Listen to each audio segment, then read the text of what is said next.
അബുദാബിയിലുള്ള മുഖ്യമന്ത്രി പിണറായി വിജയൻ നിലവിൽ നാട്ടിൽ നടക്കുന്ന ഗണഗീതവും മറ്റ് വിഷയങ്ങളുമല്ലാതെ ശബരിമലയുമായി ബന്ധപ്പെട്ട ഒരു വിഷയവും ഇതുവരെ കേട്ടിട്ട് പോലുമില്ല എന്ന് തന്നെയാണ് മനസ്സിലാക്കേണ്ടത്.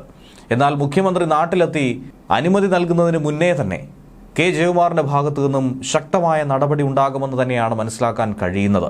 തീർത്ഥാടകരുടെ ക്ഷേമത്തിനു വേണ്ടി അദ്ദേഹം ഏതറ്റം വരെയും പോകുമെന്നുള്ള ദൃഢപ്രതിജ്ഞയും എടുത്തു കഴിഞ്ഞിരിക്കുന്നു. ഇതിനിടയിൽ തന്നെയാണ് SIT അതിനിർണായകമായ മറ്റൊരു നീക്കം കൂടി നടത്തുന്നത്. വാസുവും അതുപോലെ വാസുവിന് പിന്നിലുണ്ടായിരുന്ന നിരവധി ആളുകളെയും അറസ്റ്റ് ചെയ്ത് അടക്കമുള്ള നീക്കങ്ങളിലേക്ക് തന്നെയാണ് SIT കടക്കുന്നത്. ശബരിമല സ്വർണ്ണക്കൊള്ളക്കേസിലാണ് SIT ആസ്ഥാനത്തെത്താനായി തിരുവിതാംകൂർ ദേവസ്വം ബോർഡ് മുൻ പ്രസിഡന്റുമാരായിട്ടുള്ള N വാസുവിനും A പത്മകുമാറിനും പ്രത്യേക അന്വേഷണ സംഘം നോട്ടീസ് നൽകിയതായി കഴിഞ്ഞ ദിവസം തന്നെ മാധ്യമങ്ങളിൽ വന്നത്.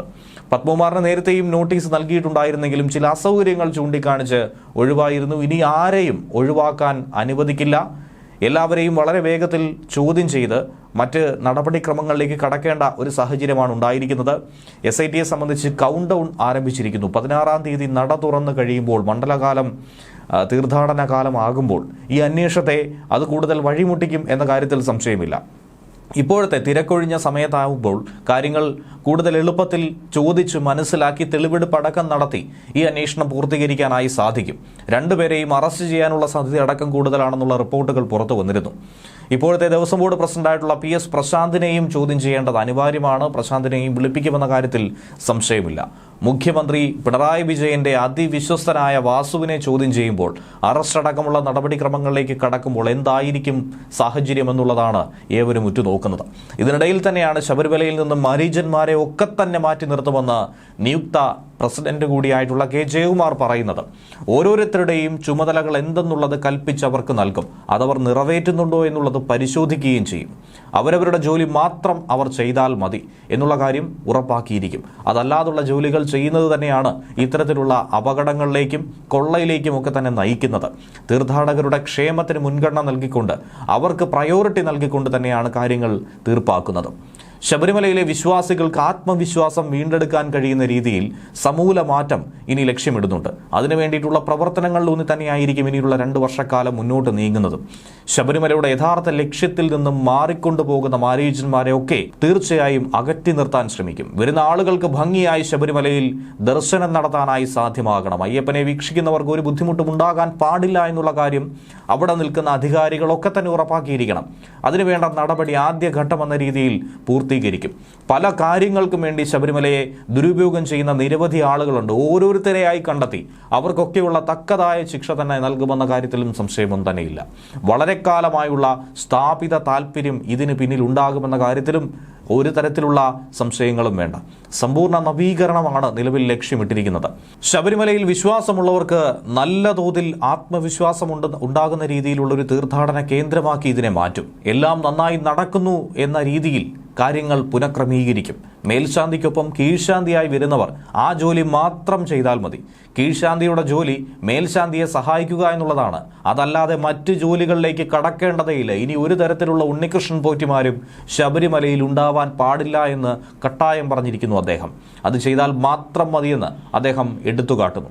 നേരത്തെ തന്നെ ദേവസ്വം ബോർഡിന് ഘടനാപരമായ ഒരുപാട് പ്രശ്നങ്ങളുണ്ടെന്നും സ്വർണ്ണക്കടത്ത് തന്നെ ഇതുവരെയും അതിശയപ്പെടുത്തിയിട്ടില്ലെന്നും K ജയകുമാർ ഒരു മാധ്യമത്തോട് പറഞ്ഞിരുന്നു.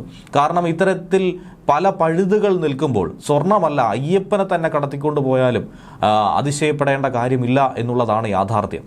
ശബരിമലയിലെ ഇപ്പോഴത്തെ സിസ്റ്റം ഏറെ ദുർബലമായ രീതിയിലാണ് പോകുന്നത്. ആർക്കും എന്തും ചെയ്യാൻ കഴിയുന്ന ഒരവസ്ഥ. അതിനുദാഹരണം തന്നെയാണ് ഇപ്പോൾ സംഭവിച്ചിരിക്കുന്നത്. ഒട്ടനവധി പഴുതുകളുണ്ട്, ലൂപ്പ് ഹോൾസ് ഉണ്ട്. അതിലൂടെ ആർക്കും എന്തും ചെയ്യാം എന്നുള്ള ഒരവസ്ഥ. ഇത് കോടാനുകോടിയുടെ സ്വത്തുവകകൾ ഉണ്ടായിട്ടും അതിനൊന്നും തന്നെ കൃത്യമായ ഒരു രേഖ പോലും സൂക്ഷിക്കാതെ ഇത്രയും കാലം അധികൃതർ മുന്നോട്ട് പോയതും ആ ലൂപ്പ് ഹോളുകൾ മനസ്സിലാക്കിയത് കൊണ്ട് തന്നെയാണ്. കോടതിയുടെ ഒരു മേൽനോട്ടം ഉറപ്പായും ശബരിമലയ്ക്ക് വേണം. ഇപ്പോഴതുണ്ടായത് വലിയ ആത്മവിശ്വാസവും ആശ്വാസവുമാണ് ജനങ്ങൾക്കും ഭക്തർക്കുമൊക്കെ തന്നെ നൽകുന്നത്. ബോർഡ് നടത്തിക്കൊണ്ട് പോകുന്നവരുടെ പ്രൊഫഷണലിസവും വലിയൊരു ചോദ്യചിഹ്നം തന്നെയാണ്. അതിൽ വലിയ ഘടകമുണ്ട്.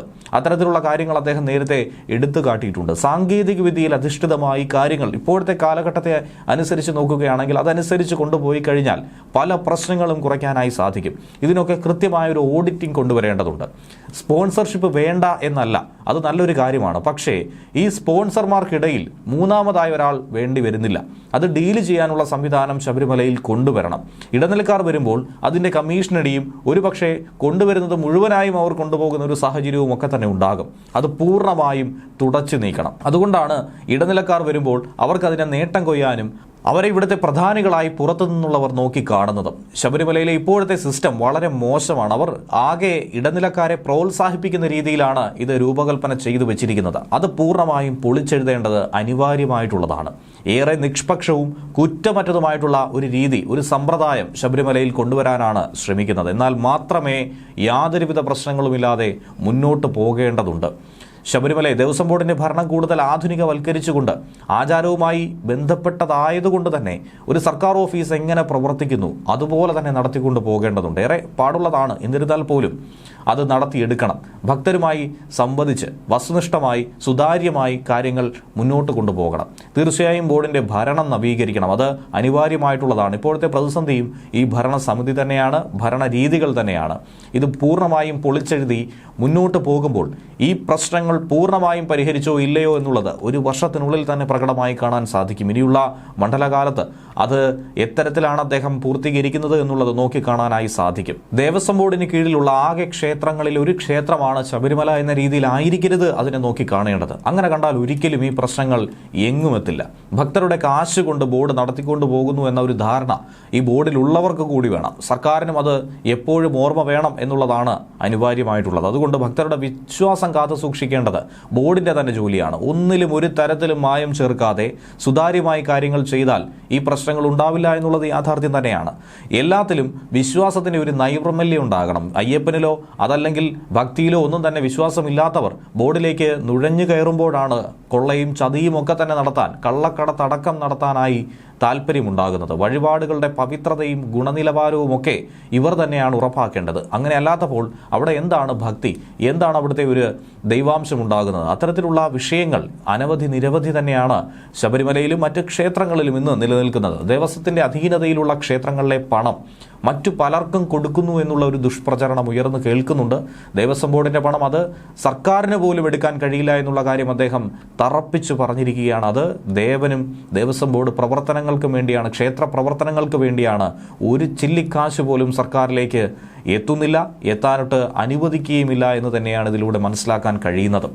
നിലവിൽ ചോദ്യം ചെയ്യലുമായി ബന്ധപ്പെട്ട SIT സംഘം ഉടനടി തന്നെ ശബരിമലയിലേക്ക് എത്താൻ സാധ്യതയുണ്ട്. പ്രതികളെയൊക്കെ അവിടെ എത്തിച്ച് കാര്യങ്ങൾ വിശദമായി ചോദിച്ചറിയാൻ വേണ്ടിയാണ് ഈ നീക്കമെന്ന് വേണം മനസ്സിലാക്കാൻ. സ്വർണ്ണപ്പാളികൾ ഉണ്ണികൃഷ്ണൻ പോറ്റിക്ക് കൊടുത്തുവിട്ടതിൽ ദേവസ്വം ബോർഡിന്റെ പങ്ക് കണ്ടെത്താൻ വേണ്ടിയിട്ടാണ് ഇനി മുൻ പ്രസിഡന്റുമാരെ വിളിച്ചു വരുത്തി ചോദ്യം ചെയ്യുന്നത്. ഉദ്യോഗസ്ഥരുടെ നിർദ്ദേശപ്രകാരം അനുസരിച്ചാണ് ഈ കാര്യങ്ങൾ ചെയ്തതെന്ന് മുൻ ബോർഡ് അംഗമായിട്ടുള്ള N. വിജയകുമാറിന്റെ മൊഴിയുണ്ട്.